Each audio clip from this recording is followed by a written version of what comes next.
Hello, folks. This is Mark Hope, and you are listening to Mage the Podcast, a show dedicated to the Mage the Ascension role playing game. Joining me today from Texas is my co host, Adam Simpson. Adam, welcome to the show. Thank you for having me on today. How are you doing? Well, I'm doing quite well. It's a sunny day here in Texas. How are things in the UK? We've had 3 sunny days, so that's our summer for the year. We're done, and it's back to rain now until about May next year. Okay, so today, folks, we're going to be talking about the top 5 books that you need to run a Mage Chronicle, apart from the main rulebook, that is. And if you're listening live on Zcast or Zcast, we'd like you to join in, participate in the show, send us some text messages with any questions or comments that you have. The top 5 books needed to run a Mage Chronicle. Wow, I mean, take your pick. The first kind of question is, what kind of chronicle are you running? But let's go with the idea that it's just, as close to a standard Mage game as you can get. Not that there is such a thing. So I guess the first thing we need to kind of think about is, well, what core book are you using? Are you busting out your old softcover Mage First Edition? Do you play Second or Revised, or are you one of the lucky people to have picked up the 700-page glory that is Mage 20th? Adam, what are your thoughts on which core book to use? Do you think that makes a difference? I think it does make a difference. First edition is great for getting a feel for Mage and a certain point of view on it. Really enjoy first edition. However, the rules are rough in some places. There are some talismans, I guess you could say magic items, for those who don't know the lingo, that are not very well constructed, and so a person can get into trouble if they are running their game based on first edition. Not recommended for the rules, but great to read.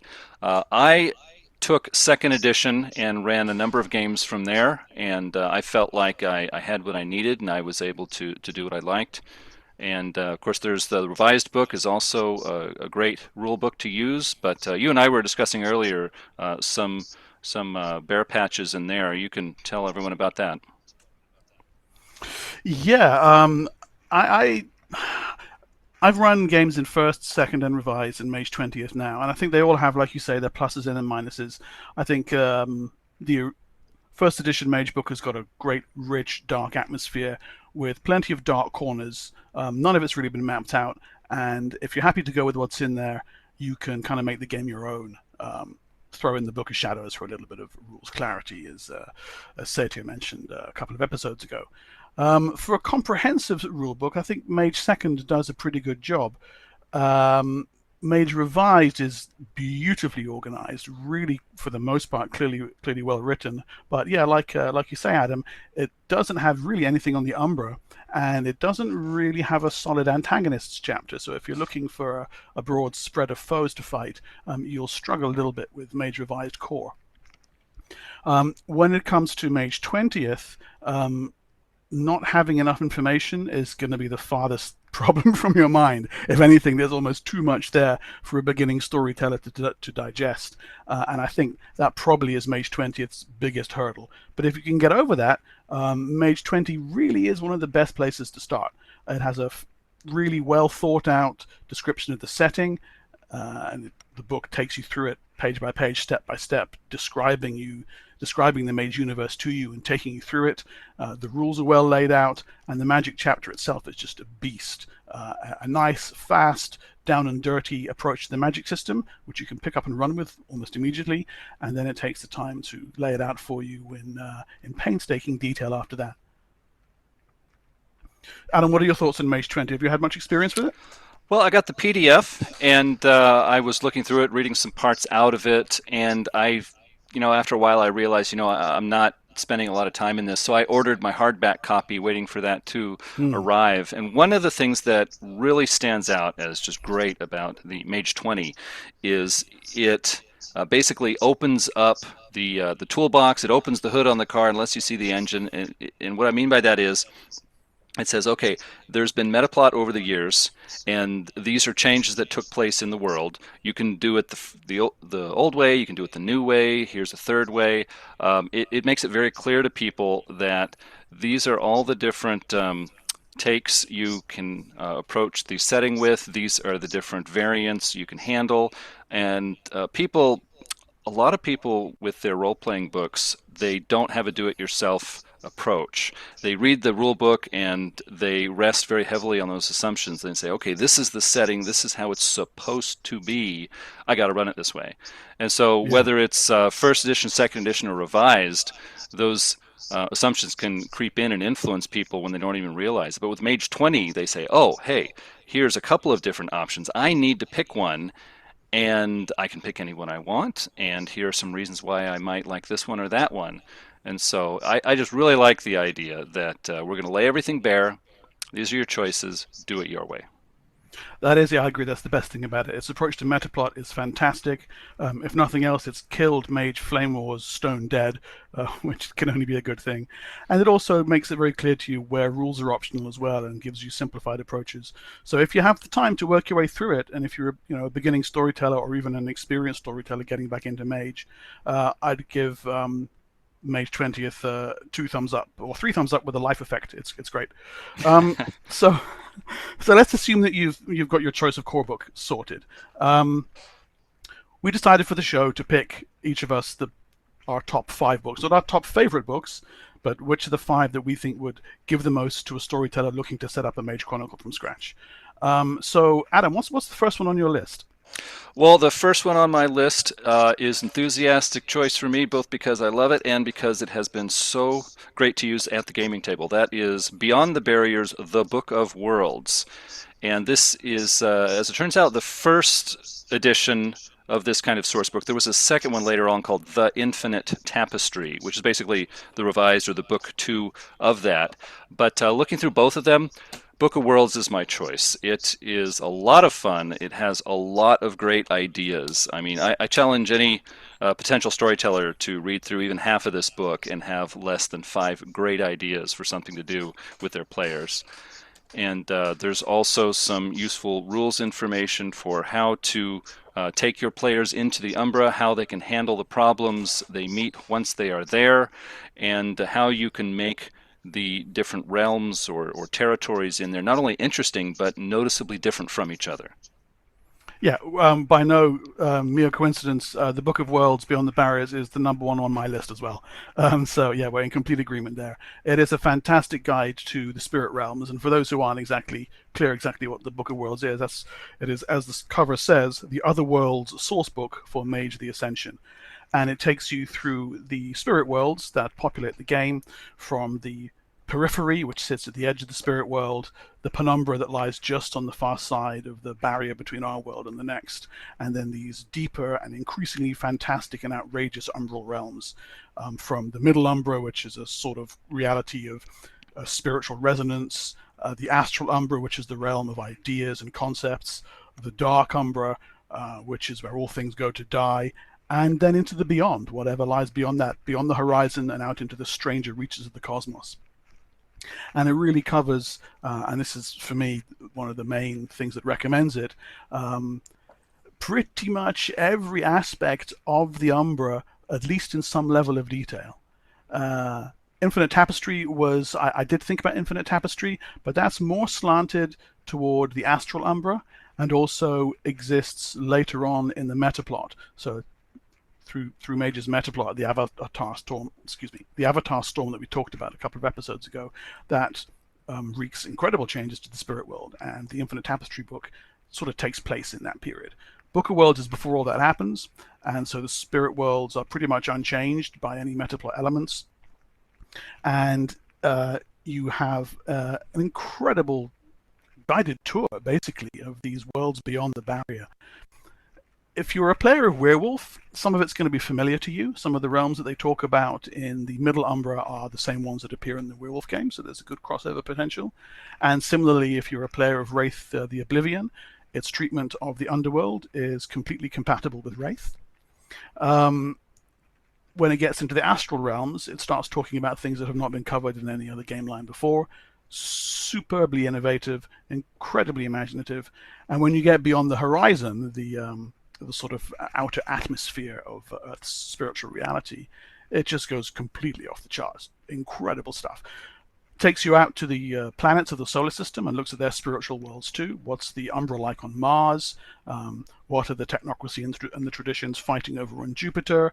And then further still, beyond the solar system, things like the COP, the Copernicus Research Station, a star that has a weird living spaceship around it called the Vivo, and then these weird kind of Cthulhu entities that lurk at the very edges of the Mage cosmos. So everything from the spiritual reflection of your local neighborhood park out to the absolute unknowable beyond.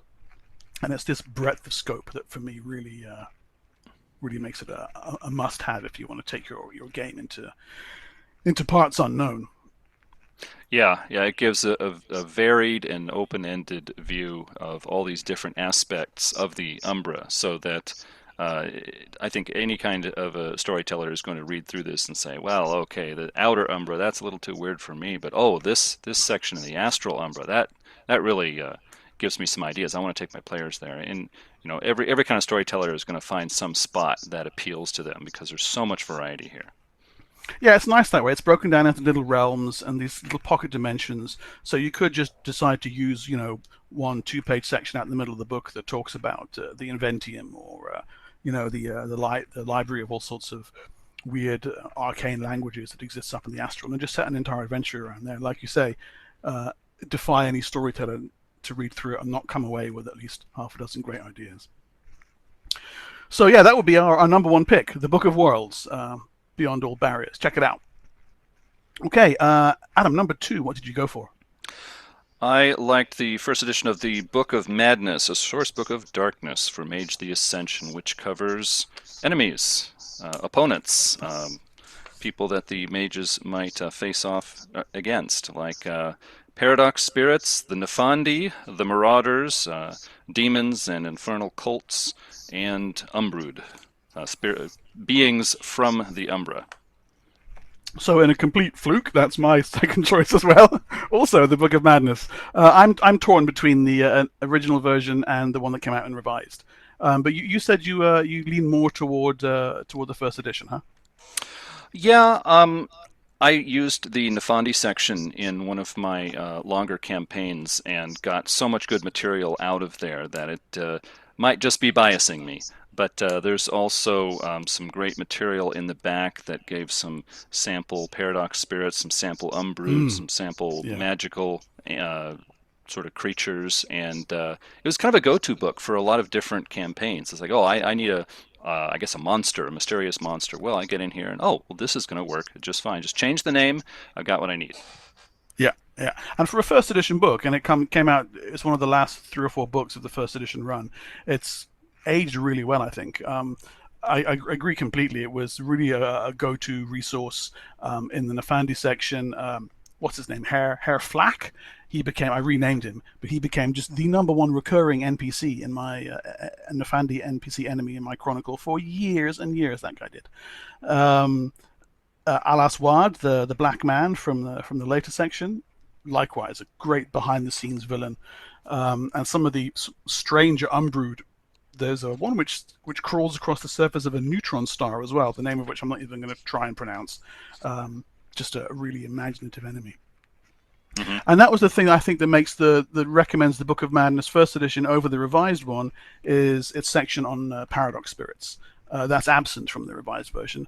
And it's not such a bad thing because Paradox gets covered in the core books more thoroughly in later editions. But certainly back in the day of first edition, this was a fantastic resource for running Paradox Spirits. Like you say, there's a handful of sample ones in there as well. Did you find anything about the Book of Madness that didn't work for you? Well, to be honest, the section on the Marauders was not very helpful to me. When I read through it, it did not appeal so much. I thought it was too simplistic a look at Marauders and their allies, and I decided that there's really not anything here that's going to help me in my games. So I gave that section of it a pass. Yeah, I quite enjoyed a couple of the NPC Marauders in there, but it took me years to find an opportunity to really slot them in. They weren't very easy fits to my games. The revised version takes a slightly different approach. looks at their magic in a bit more detail, and you get Marauder merits and flaws, which is kind of fun as well. And also, the Marauders have, as a concept, have had a few years to mature by then. What interested me more about the revised version was actually its section on infernals, as opposed to the Nefandi itself, the sort of worshippers of the infernal regions, and mainly because it had this really great system on souls, the soul trade, on trading your soul out for something, and on gaining these really cool investments, which I think if I recall correctly, they crop up in some of the Werewolf the Apocalypse books for the Fomori and antagonists like that. But they're basically these static magic powers that you can get by trading bits of your soul off to the enemy. So, increased armor or natural weaponry or appearing innocent or being able to shoot hellfire out of your eyeballs and fun stuff like that. And I thought that was a really great addition. Yeah, it does sound useful. Yeah. And they had a slightly different approach to Umbrood as well in the revised version. In the original version, some of the Umbrood have sphere ratings, and you've got a guy with Arete 10, but he's gone from the revised version. Yeah, and that's not so surprising. If you look at early editions of Vampire the Masquerade, they say, hey, there's these lupins, werewolves, and you can give them these vampiric disciplines just to, make them work in your game. And now, of course, in later books, that was not as important. They just said, well, werewolves work the way werewolves do, and you can use those rule sets. Yeah, cool. Okay, so at this point, looking at our lists, it seems to me that we diverge a little bit. So what did you pick after Book of Worlds and Book of Madness? Well, I chose the Book of Mirrors, which is Storyteller's Guide, the first of the two Storyteller guides looking back. And that was very useful for me, both for advice on how to structure, run your games. Also, it had a lot of good NPCs, animals, rotes, a lot of little bits and pieces that when you look through it can be quite useful. And also there's some information again on enemies like Marauders and Nefandi, although shorter sections there. Yeah, I was a big fan of the revised, the hardback Storyteller's Handbook. It was actually the last Mage the Ascension book I was able to buy. It took me years to find the damn thing. And I really like the approach that it takes to variant rules. But when I'm starting a new Chronicle, the first thing I do is I sit down and I read the Book of Mirrors again, because its advice on building a Mage Chronicle is pretty much second to none. I don't think it's really been equal to this day. Your little mention that you made just there of the small sections on the antagonists, I found great. It's a really good one-stop shop if you just need a quick reference on how the Nefandi work. It's got a really nice high-level breakdown of the Technocracy and all its little sub-conventions and sub-factions. That's really, really useful. Yeah, I was just picturing a storyteller who's tight on time. It's like, well, I need something, but I don't need a whole source book for every one. Yeah. Just give me a bit, and it's there. Yeah, the Book of Mirrors is a great resource for that. I loved the section on mundane creatures. Alligators and cats and owls and baboons and things that you will almost never need. But if it comes up, you can kind of flip it open to that. And the section at the back, which is a rare thing in old White Wolf books, a really useful index. Yes. That covers pretty much all the Mage books that have been out up to that point, where to find the general magic systems, where the rotes and magical effects are, all by name. And yeah, that was really handy. And at the very, very back, the common magical effects table, which of course is, so central to Mage 20. Mm-hmm. One of the things that really struck me at the time were the essays at the back. These essays on kind of not so much about running a chronicle in great detail, but things to think about. Using symbology and symbols in your game, and different ways to manage the spotlight between NPCs and player characters, and how to find ways to reflect your own aspects in the game. Really kind of high level philosophical approaches to Mage that were quite interesting. One about gender, sex, and gaming. I remember this one in the 90s reading this and thinking, yeah, okay, does this matter? And then I went back and skimmed over it again the other day, and it couldn't be more relevant now if it tried. I mean, it's almost like it was 20 years ahead of its time by Dina McKinney. A Uh-huh. really interesting read in light of today's current political climate. Really good. Um, so for me, number 3 was the Guide to the Traditions, which is a hardback book that came out in the kind of middle era of the revised run of the line, and it's pretty much what it says on the tin, a guide to the 9 traditions. It's a little bit more than just a compilation of stuff reworked from the tradition splat books, however. It's a really thorough, comprehensive look at the Mage setting from the perspective of the 9 traditions. So you get this massive history section that really has only kind of been equaled with the history section in Mage the 20th. This one's longer, goes into really excruciating detail of the magical world and its rise and the fall of the various factions that lead to the modern game, very much from the perspective of the 9 traditions. It has a great section on tradition culture, their laws, their customs, what it's actually like living in a chantry. It's got a handful of really nice optional rules, some new backgrounds, some new traits, a fantastic subsystem called seasonal play, which is a kind of like a downtime system for Mage.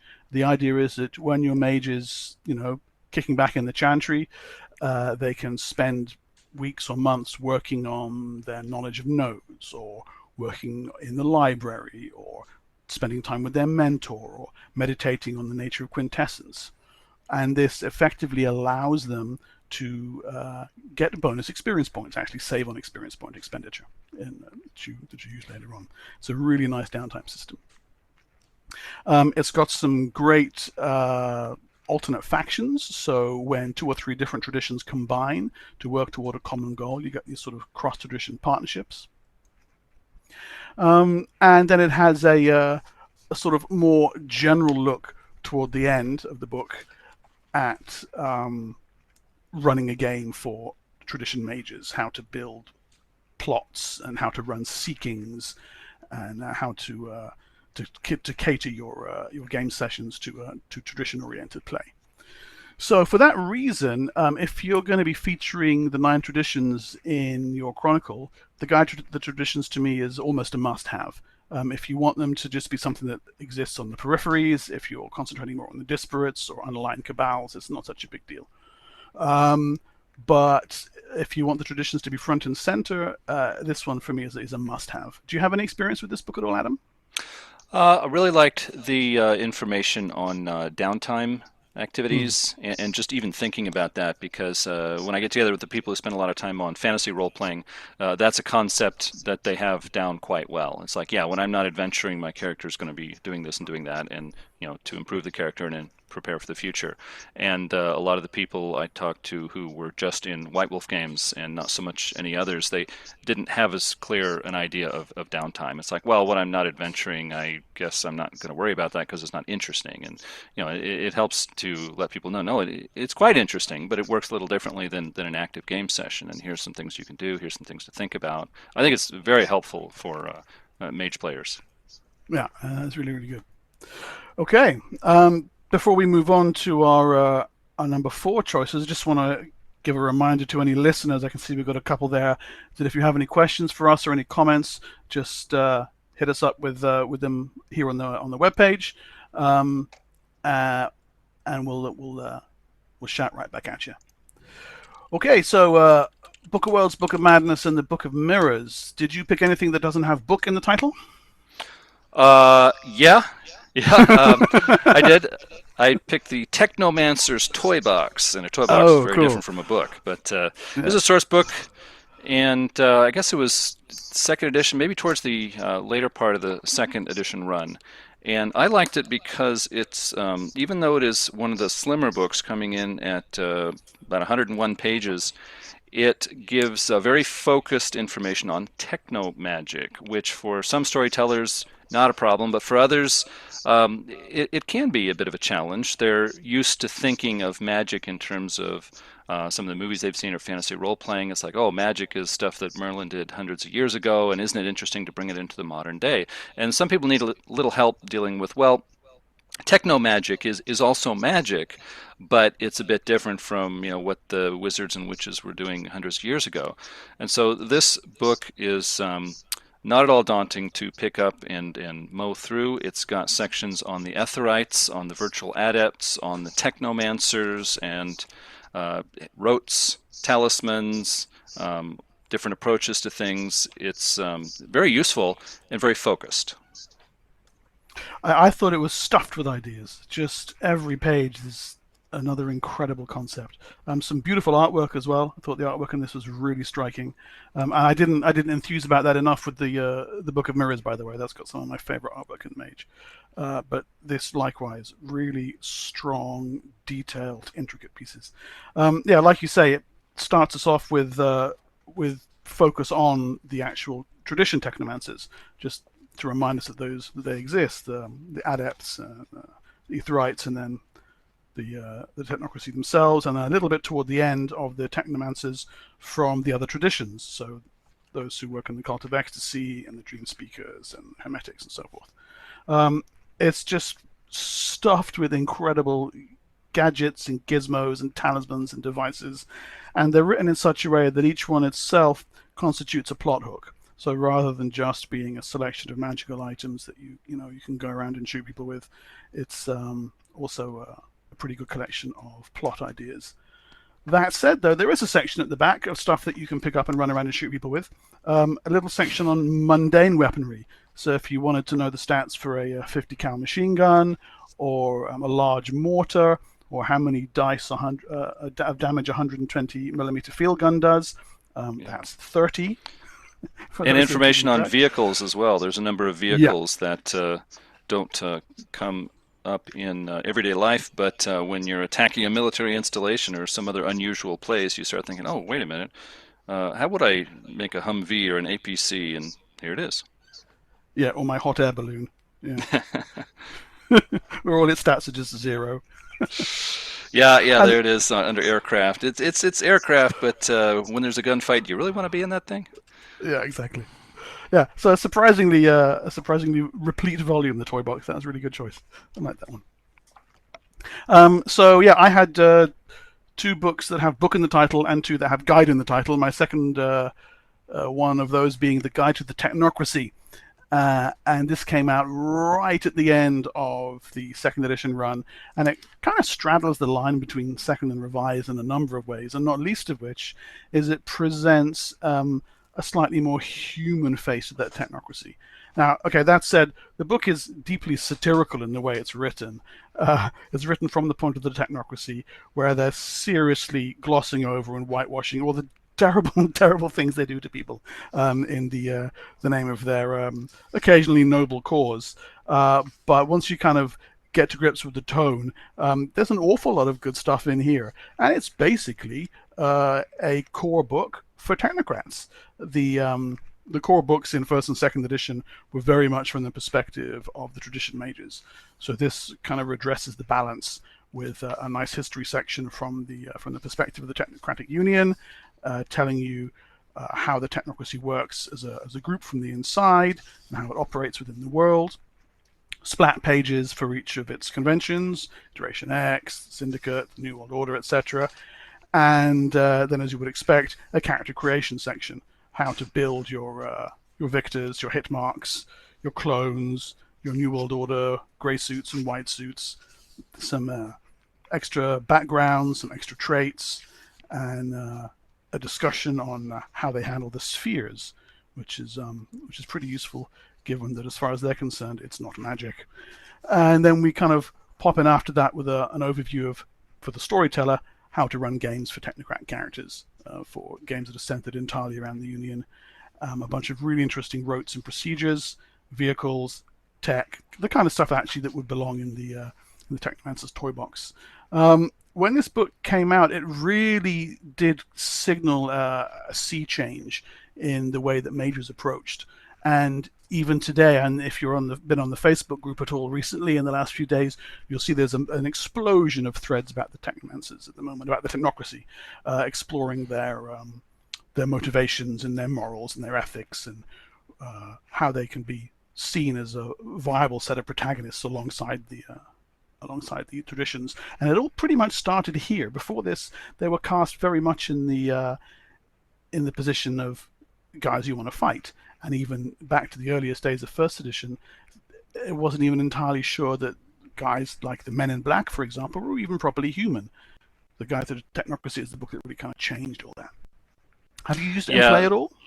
Oh, The Guide to the Technocracy was a great book. It was the book that I so much wanted to use and did not get the opportunity. I had players who would always start with me, and I would say, "Well, do you guys want to play Technocrats?" Like, "Oh no, they're the bad guys." It's like, well, there's No. different ways of looking at this, and there's a lot of territory we haven't covered. And my players say, "Well, I'm going to take a tradition mage because they're the good guys, and that's my thing. That's what I'm doing." And I kept appealing to them, saying, "Well, we could do something all different. It'd be so interesting." And they were not as interested. So that was the book I wanted to use. I enjoyed reading, and I could not use it at my table as much as I wanted to. We would never had a full on cabal of an amalgam, sorry, of technocrat characters. Although, as our campaigns progressed, we always had at least one person in the group who was either slightly aligned or an actual full on member who was either infiltrating, or they just said, "We're going to work with this guy no matter what." We're actually gearing up at the moment. It's not quite the same, but we're gearing up for a Sorcerer's Crusade run of short adventures where they're all going to be playing characters from the Order of Reason. So, yeah, as a forerunner to the Technocratic Union, that's something that I'm really, really looking forward to seeing in play. Yeah, that's something I would also look forward to. That sounds great. Yeah, it'll be fun. Okay, so for your final of your fifth, what did you go for, Adam? Well, the Bygone Bestiary is technically not a mage book, but No, it's it's called a not. World of Darkness source book. Yeah. And that means you can use it with any of the five games in the World of Darkness, or I guess now we'd say the old World of Darkness line. But I had players that found this book or described character concepts to me that would fit into this book better.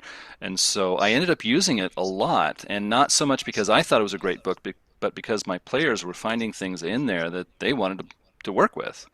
So it was in my short stack that I took to the gaming table quite often. It allows you to build magical monsters from mythology and legends, and have them actually appear in your game. And of course, in Mage, there's mention of bygones, which were magical creatures that used to live on Earth in the Middle Ages and before. And when things changed, when consensual reality became more strict and magic and belief started declining, many of those bygones died out. Many more retreated into magical realms in the Umbra that were more hospitable to them, where they could spend the remainder of their time. And so there's always been mention of them either pairing up with some tradition mages or with marauders or other disparates. And so this book says, hey, now you can create these magical monsters for your gaming table. But also, it works very well as a quick and easy to understand set of rules for making Kustos, which is more powerful allies, assistants, and helpers of mages who are not themselves mages. So I've had one game where a player was looking through the magic rules and said, this is too much for me. I want to be a hero and fight evil, but I don't want to get into all these subtleties and understandings. Please don't talk to me about paradigm. And so I said, well, okay, what if you had a Custo, someone who was powerful, direct? You can pick powers off of the list in the back of this book, and that really got their attention. They said, okay, this is for me. This is what I'm going to do. And that character was the physical fighting character in the group, and the other players really came to rely on him. So it worked out quite well. That's really interesting. I always initially just looked at it as at a sort of monster manual for the Sorcerer's Crusade. And I think it was clear that it was meant to be initially a Sorcerer's Crusade book, because if you look at the monster entries, they follow the same format. They have that future fate section that discusses what's happened to this line of creatures in the modern world. Where are the unicorns? Where are the hippogriffs? But yeah, as I got to grips with the book, this section at the back where it's make your own monster basically was just revolutionary. I mean, there's been a few different attempts at that in Mage. The Ascension's Right Handbook, I believe, has something like that, and there's another one I want to say in either Forged by Dragon's Fire or the Storyteller's Companion. But the one in here is just wildly off the charts. It's not just making regular people. You can really literally make your own monster with this thing. So I find that really, really enjoyable for play. Yeah. And a really upsetting artwork too. That weird lion thing that's walking around with a baby in its mouth. I mean, Yeah, well, the Middle Ages were not always gentle and sweet, but good. yeah, if you got children or a significant other who's not a gamer, then yeah, they take that off the shelf and they say, "What is this?" And well, we got to talk I about this. I made a screensaver that was just artwork extracted from World of Darkness books, and one day my wife goes, "We need to talk. There's this picture came by, and I'm like, oh, okay, what was it? Yeah, baby lion eater. Okay, good. Um, nice. So for my last book, I picked How Do You Do That, which is the only entry so far from the Mage 20 line. Although, to be fair, we've only got a couple of books out for Mage 20. And this is a hardback book which basically tells you how to use spheres and effects in the Mage 20 line. I've got it on order. I'm eagerly awaiting it. Oh, it's great. It was originally going to be part of Mage 20, but there's only so many words you can fit in a book. And so a large chunk of Mage 20 was kind of hived off into, into this, into the Book of Secrets, into gods, monsters, and familiar strangers, and what have you. So this one is, it's not a huge book. It's, what are we looking at here? Okay, about 140 odd pages. And what it does is it breaks down the Mage magic system into types of effect.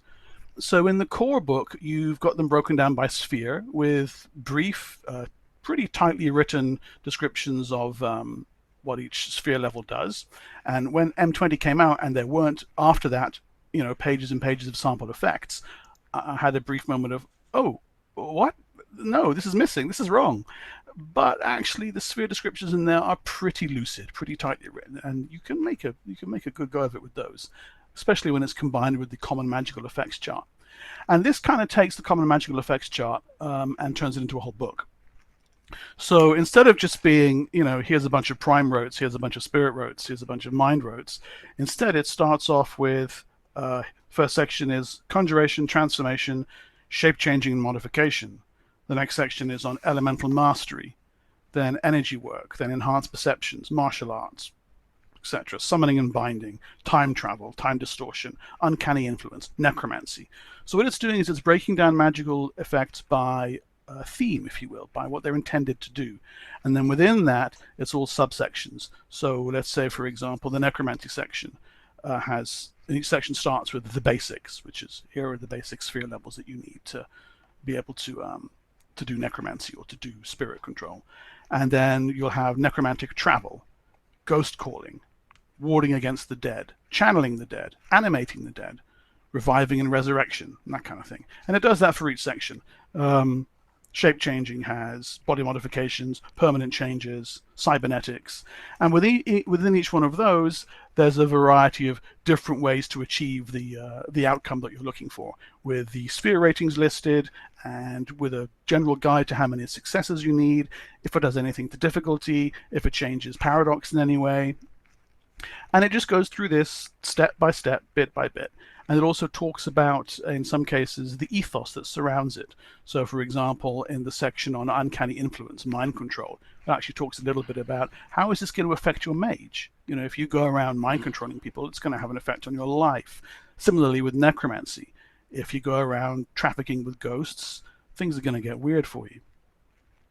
So, for someone who's new to Mage 20, in fact, for someone who's had any experience with Mage at all, it's pretty invaluable because it gives you a real nuts and bolts look at the system. Minimal fluff, minimal digressions, just here's the hood, lift it up, look at the wiring, and see what you can do with it. One of the things that I enjoy the most about it is it reinforces the idea that paradigm matters. Your mage's focus matters. What they believe matters.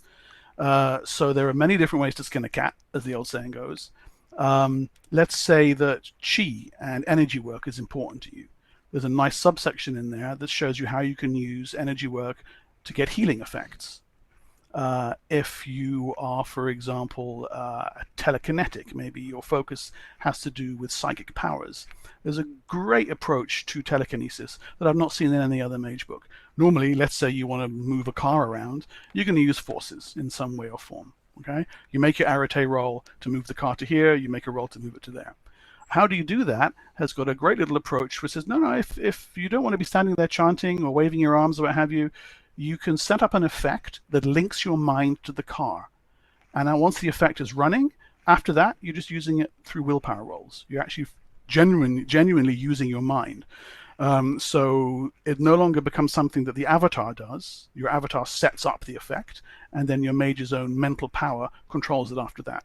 So it gives you a really nice way to model actual telekinesis that comes out of the mind as opposed to out of something that your avatar is doing. And I've not really seen anything quite like that in Mage before. It's really, really innovative.